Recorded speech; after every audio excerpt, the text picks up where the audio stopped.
Welcome back to Castle Combe, where we'll have more fantastic mini racing for you in just a moment.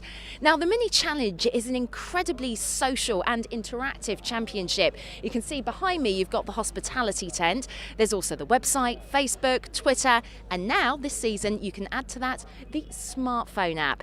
It was developed by one of the drivers and is designed to keep fans as up to date as possible with all the action. Anthony, who runs Mini Challenge, wanted something to help publicise it and come up with the idea of a smartphone app. So it's for iPhone really. It works on iPad as well, but it's mainly for iPhone. Something that people can use at the circuit, or they can use it at home, find out more about the championship really. That's it. Well, I've definitely got it on my phone, and I wondered if you could just take me through it and show me a couple of the sort of features on it, if possible. So the main thing, I guess, is you can find out a bit about the drivers. So all the drivers are listed. Yep. You've got, where they are in the championship, what the numbers are. A nice, or in my case, not a very nice picture of them, and so you can find out quite a bit more about each individual. Also, if you're a fan, for example, and you don't know where the circuits are, it'll tell you precisely where the tracks are. So I spent a lot of time actually locating the GPS coordinates of the entry, so you don't actually go to the circuit, you go to the entry gate. Yes, very, very useful. You've also got all the standings and the results, haven't That's you, right, which is really important. Yeah, so it'll be as up to date as it can be, because I normally update the thing on Sunday when I get home. So yeah. If we could do it at the circuit, we would do. Josh, did you actually make it out for race one? We didn't make it to the grid in time, so we had to start from the pit lane, and the car wouldn't go anyway. We tried to set off without a clutch, but there just wasn't enough go in the starter motor to get the car going. So it's a shame, but we'll be back out there for race two with a new clutch fitted. So although it doesn't look pretty, the guys have done an excellent job getting the car back and ready. So we'll be out there pushing on from the back. Race number 2 has officially been declared a wet one, presenting a fresh set of challenges for our drivers. It's also a rolling start with a reverse grid of the top 6. So that means for the Coopers, in pole position is Simon Walton, and for JCW, it's Lawrence Davey. Top 6 reversed, and the rolling start always provides fantastic entertainment, particularly on circuit. It's less known to some of the drivers like Castle Combe. So this is then how the JCW runners line up, with Lawrence Davey in pole from Luke Call, then Chris Smith and John O'Brown with race 1 winner Chris Smiley, of course, lining up in 6th. Amongst the Cooper runners, well, it's Simon Walton who starts from pole from Adrian Norman. It's a good result for Adrian to finish 5th in race 1, and then Shane Stoney again to the outside of row 3, as it is Lawrence Davey who paces them through Camp Corner, getting ready for the rolling start. Treacherous conditions here at Castle Combe for the second race of the weekend for the Mini Challenge, and away we go in car with Lee Allen. As you can see, we can't see much at all, and he's hemmed in between John O'Brown and Jake Packard as they sprint through Folly and up Avon Rise, which the Allens almost have to do pretty much on dead reckoning. There's Packard to the right-hand side as Davey covers the inside of the road, almost 3 wide through Quarry for the first time. It was Courtney Camille, then Chris Smiley looking to the outside. Now the opportunity there is potentially for the orange car of Chris Smith, who looks to draw alongside the red machine of Smiley as they arrive into the S's. The Allen also looking to gain a couple of places here as he tries to dive to the inside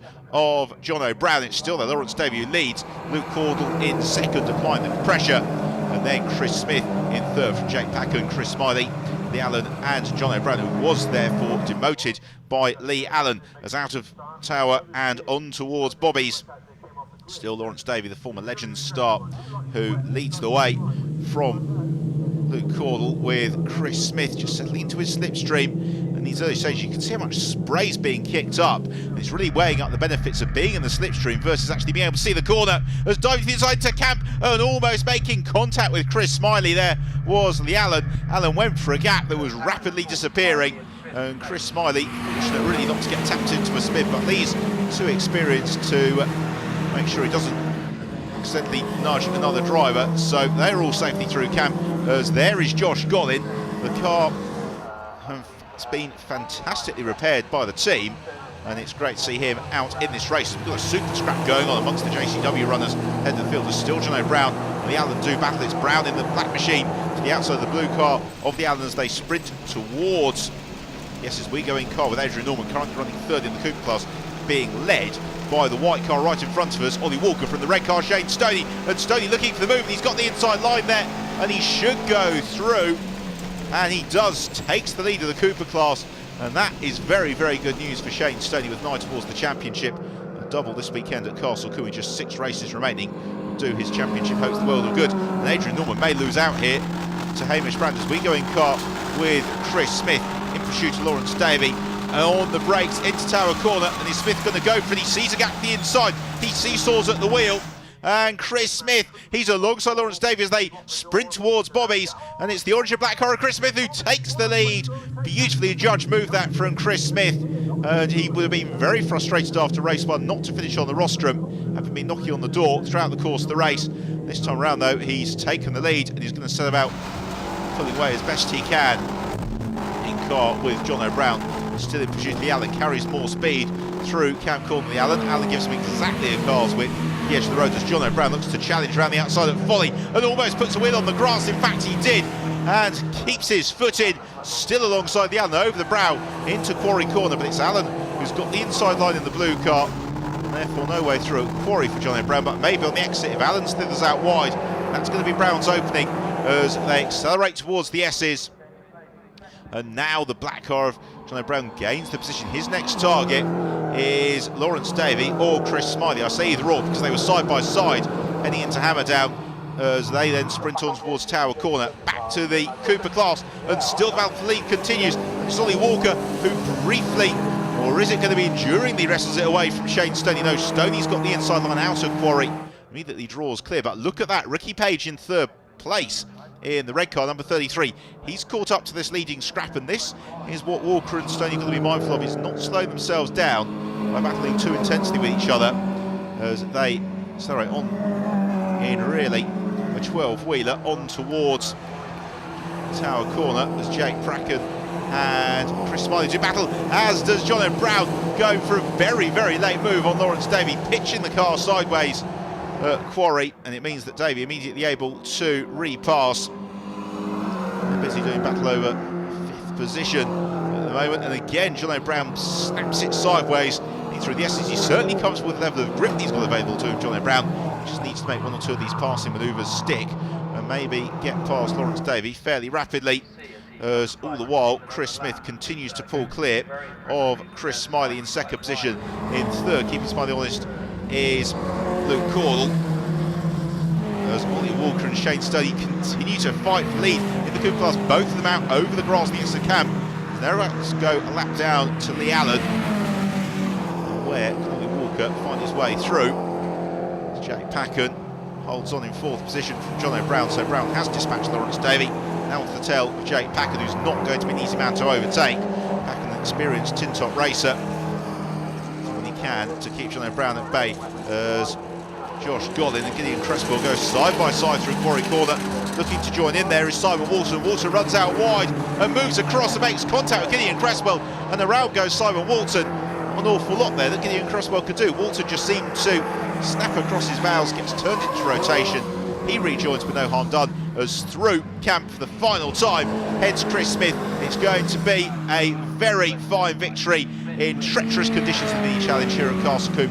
2nd place goes to Chris Smiley, and off in the background for another spin goes Simon Walton, as Shane Stoney does the double in the Cooper class and further tightens his grip on the 2013 mini challenge crown, although that narrow win from Ollie Walker and Ricky Page. So in terms of the results, it was Chris Smith from Chris Smiley and Luke Cordell, with then Jake Packen and John O'Brown, Lawrence Davey completing the top 6. In the class results, JCW, Chris Smith from Chris Smiley and Luke Cordell. And then what a race we had in the Cooper class. Shane Stoney winning it just from Ollie Walker and Ricky Page. Great to see Ricky having 2 good races at Castle Combe. He's had the pace all year, just not the luck. So after a hard day's racing, time to celebrate on the rostrum. The champagne is uncorked and the drivers getting absolutely drenched in the bubbly. Win number 2 for you this weekend, but they didn't make it easy that time, did they? No, they really didn't. I think our tyres just went off a bit too quick, so I was sort of defending from about lap 4. which it's not ideal. But you know, Ollie drove a great race, and we just managed to hang on. But yeah, it was. We're getting there with the wet setup. We're not quite there yet, I don't think, but we're a lot better than we were at the start of the season. Yeah, I managed to get the job done quite early on, get past Luke and Lawrence, and then I think about 5-6 laps from the end, I could see Chris.